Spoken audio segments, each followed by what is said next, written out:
এর সাথে যখন আমার স্টুডেন্টসরা ক্লাস করে তখন আমাকে কতটুকু পছন্দ করে আমি জানি না, বাট এই স্টুডেন্টসগুলো যখন এক্সাম দেয়, লাইক এইচএসসি এক্সাম দেয় বা বুয়েট এক্সাম দেয় বা এই টাইপের বড় বড় এক্সাম দেয়, তখন তারা আমাকে আরো বেশি স্মরণ করে। কেন স্মরণ করে? কারণ স্বাভাবিক, মাথায় রাখবা যেই ক্লাসগুলোতে তোমার ব্রেনের উপরে চাপ পড়তেছে না, ব্রেনের উপরে প্রেশার পড়তেছে না বা ব্রেন খাটতেছে না, সেই ক্লাসগুলোতে that means you are wasting your time. That means সেই ক্লাসগুলোতে তুমি এমন কিছু হার্ড চ্যালেঞ্জ শিখতেছো না যেই চ্যালেঞ্জটা তোমাকে অ্যাকচুয়ালি পরীক্ষায় আগায় নিয়ে যাবে।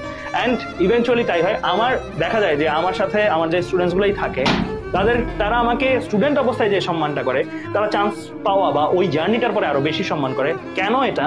কারণ তারা ওই জার্নিটা যখন পার করে তখন বুঝে যে আচ্ছা ভাইয়া এই কথা বলছিল, এগুলোই দেখে আসতেছে, ভাই এই জিনিসগুলো দেখাইছিল, এই জিনিসগুলো সরাসরি পাইছি, অ্যান্ড এই জিনিসগুলো পারার কারণে আমি এই জায়গায় আসতে।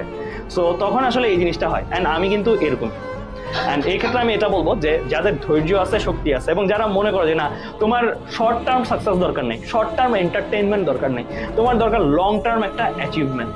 শর্ট টার্ম এন্টারটেইনমেন্ট দরকার হলে প্লিজ আমার ক্লাস করার চেয়ে তোমার কষ্ট লাগবে, পড়তে বোরিং লাগবে, পড়তে শরীর খারাপ হবে, করতে মন খারাপ হবে, এর চেয়ে বেটার তুমি রেস্ট করো।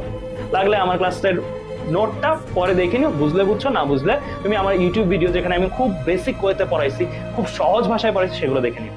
কিন্তু যদি তোমার কাছে মনে হয় লং টার্ম কিছু অ্যাচিভ করবা, দেন তুমি আমার ক্লাসে অ্যাটেন্টিভ থেকো। অ্যান্ড হোপফুলি আমি হতাশ করবো না, যেহেতু লাস্ট কয়েক ব্যাচ ধরে হতাশ করি নাই। সো তোমাদের ব্যাচকেও আমি ফুললি দিব। অ্যান্ড পড়ানো আমার প্যাশন, নট অনলি পড়াইতে আমার মানে লাইক টাইম ধরে পড়াই, আমি কখনো দেখিও না কয়টা বাজে, টাইম দেখিও না, মানে এইভাবে পড়াই।